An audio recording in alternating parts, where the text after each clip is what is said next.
Well, we had that storm system move in across the area early hours this morning. In fact, a few locations did reach about freezing. And of course, we did see occasionally some heavy to moderate snow in the area. Of course, that didn't last long. Those ground temperatures were above freezing, were pretty warm, so it definitely melted very quickly. However, we will continue on as we go towards this afternoon in those lower 40s. So it's still going to be decent Friday afternoon, but we are now left with a lot of cloud coverage in the area. A few locations may see some isolated drizzle as we go throughout today, but the majority of us should be dry, especially as we go into this coming weekend. So if you do have any Friday night plans, you may just need that sweater jacket. Temperatures will stay in those lower 40s with those southeast winds 5 to 15 miles per hour.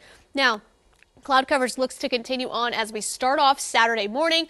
Temperatures 33 degrees here in Tulsa. The winds are going to shift slightly out of the northeast, and then as we go towards your afternoon, still only seeing highs in the mid to lower 40s. But once again, we're all going to be dry, and the sunshine really going to come in the area as we go into Sunday.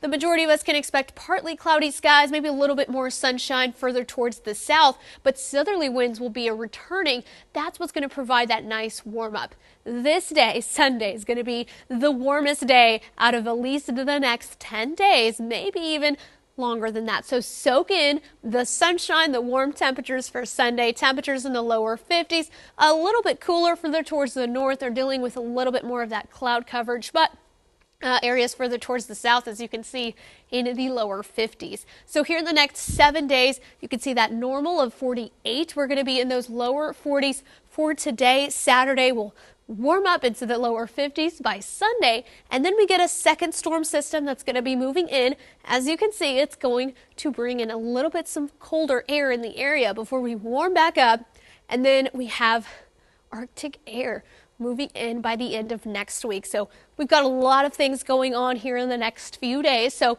just be wary of that. We're going to be dry this weekend. Here comes our next storm system. Monday, the majority of us expecting rain, but then that'll transition into a more rain-snow mix as temperatures will continue to drop near or few areas below freezing. And then that 60% for Tuesday is in the morning. We should be dry as we go into Tuesday night. And then Wednesday, sunshine returning.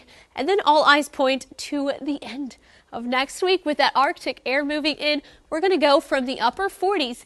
As of now, looks to be early in the afternoon. And then once that cold air moves in, you can see temperatures overnight in the 20s, highs in the lower 30s, and then teens as we go into the end of next weekend.